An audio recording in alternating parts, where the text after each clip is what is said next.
همیشه نبی کریم صلی الله علیه وسلم همیشه وجدی سنی پریشی دی درې طریقې آپ صلی الله علیه وسلم خپل سنې پرشولې دي همیشه په پیرا زندگی شه یو طریقه دا وا چې د غوژینا د پرې پریشي دي بل طریقه دا وا چې د نیمه کندې پر پریشي دي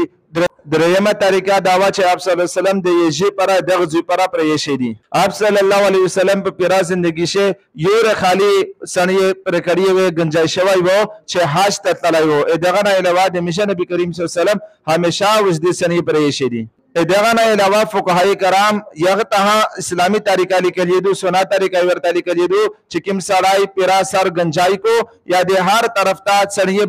برابر پرکو والی کې سړی وی هر طرف ته برابر پرکو دا سنا طریقہ دو دغه نه علاوه چې کوم طریقې دي لکه چې برګر کټ ورته یای فوجي کټ ورته یای کیږي سړی پرکو پوس سړی پرېش دی ایو طرف ته سړی پرکو بل طرف ته پرېش دی دا اسلامی طریقہ نه دو دا د نبی کریم صلی الله علیه وسلم طریقہ نه دو دا د کافرونو طریقہ دو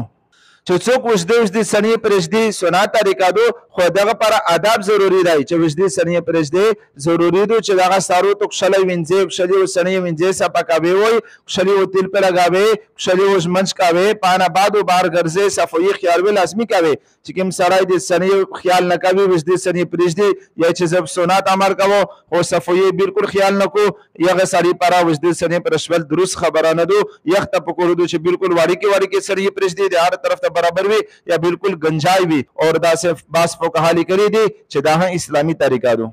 اور نن سبا چې کوم دا سے خلق ته جره خیال وي وجدي سنې پرېشي به چې د حمد سنت پر پرېشي دي بای سنې پرشول خو سنت آی جره پرشول خو واجب دي ضروری دي دغه نه بیا دا پته لګي چې دغه سړی د سنت پر نه دي پرېشي دغه سړی د خپل شوشه پر پرېشي دي دغه سړی ها په سنت چې بنر چی سنت خوري وي چې شلی جره پرېږدي شلی سنې پرېږدي د شلی صفوی کاوي هغه به سنت طریقه وي